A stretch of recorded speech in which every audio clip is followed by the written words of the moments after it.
अस्सलाम वालेकुम भाई, ये हमारी अदनान भाई से बात हो गई है। आपको जैसे पिछले वीडियो में बताया था, ये मामले को सॉल्व करने के लिए उन्होंने उनसे जो है बात हो गई है। यूनियन के बन रहेंगे अम्मा टावर के, और यूनियन में अभी हमारी बात हुई है, वहाँ पे डिसीजन हुआ।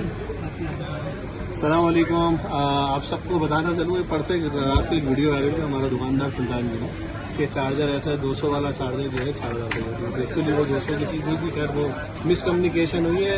हुआ यूँ था कि ये भाई आए, इन्होंने चार्जर बोला, ये इनके रेगुलर कस्टमर है। ये आए, इन्होंने बोला चार्जर ओरिजिनल दे दो, बोला चाइना ओरिजिनल है। तो ये चाइना ओरिजिनल के चक्कर में ना, क्योंकि जो उसकी कॉस्टिंग इन्होंने ली है वो चाइना ओरिजिनल की प्राइस है, ओरिजिनल तो महंगा चार्जर है।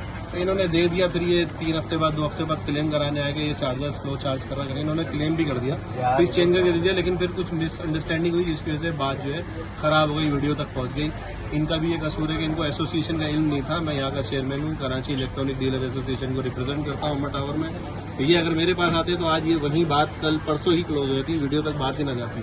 लेकिन चले, देर आए दुरुस्त है, ये भी अपनी गलती एक्सेप्ट कर रहे हैं, इनकी भी थोड़ी सी गलती है। इन्होंने अपनी जो है ये कॉस्टिंग जो है चार्जर रिटर्न करके, जो इनकी कॉस्टिंग है इनकी रिटर्न वापस कर रहे हैं। 4,000 का बेचा था, हम 2,500 रुपये इनको वापस दे रहे हैं, जो उसकी कॉस्टिंग है। तो ये इस तरह मामला हल हुआ है। ये लोग भी एक्सक्यूज कर रहे हैं, ये वीडियो से कह रहे हैं, हम वीडियो में बोल रहे हैं, हम वीडियो जो वायरल हुई है उसको डिलीट भी कर देंगे और ये वीडियो भी डाल देंगे।